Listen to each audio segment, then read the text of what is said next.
Hey guys, it's Putty for the Rustafied official servers here with a quick overview of this month's update. The Rust team has been hard at work and there's a number of new things making their way into the game. First off, getting access to loot and monuments just got a little harder as the team has introduced monument puzzles. Most major monuments will now have restricted areas that can only be accessed if you've completed an in-game puzzle. We've broken down the fundamental pieces of these puzzles to help you out, but first here's an overview. The puzzles work off of a newly implemented electricity system.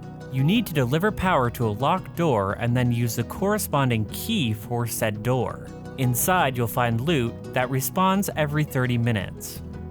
Here's a rundown of all the pieces you'll be running into. There are 3 different types of security doors: red doors, blue doors, and green doors.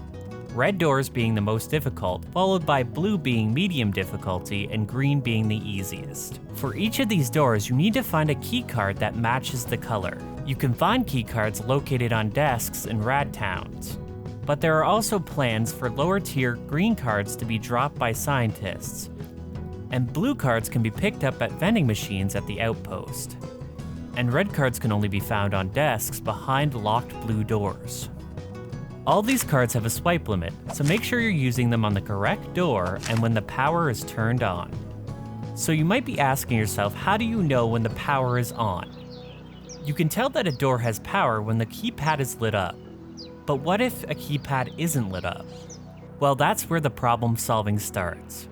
There are several crucial parts that can impede power delivery to any one door. That being said, not all components are used in each puzzle.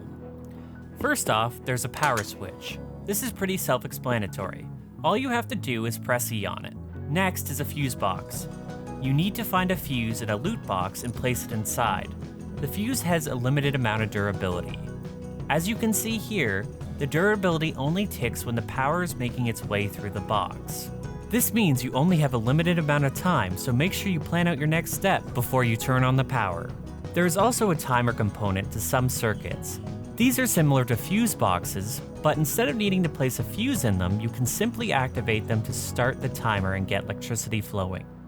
There are also manual overrides. These doors can be opened manually by spinning a wheel and then running underneath. These are all of the current pieces to monument puzzles. Helk has expressed to us that he has plans to add more in the future.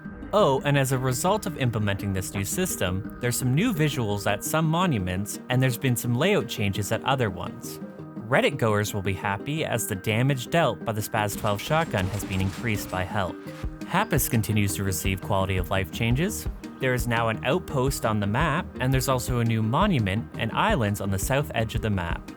The diving gear has received some model updates. Here's what it looks like now. AI continues to receive some improvements. Scientists have received better target detection, movement, finding cover, and more. That's a summary of the significant changes coming into Rust this week. I'm Putty and thanks for watching. If you want to know more details about this update or any other update, head over to rustafied.com and don't forget to check us out on the Rustafied official servers.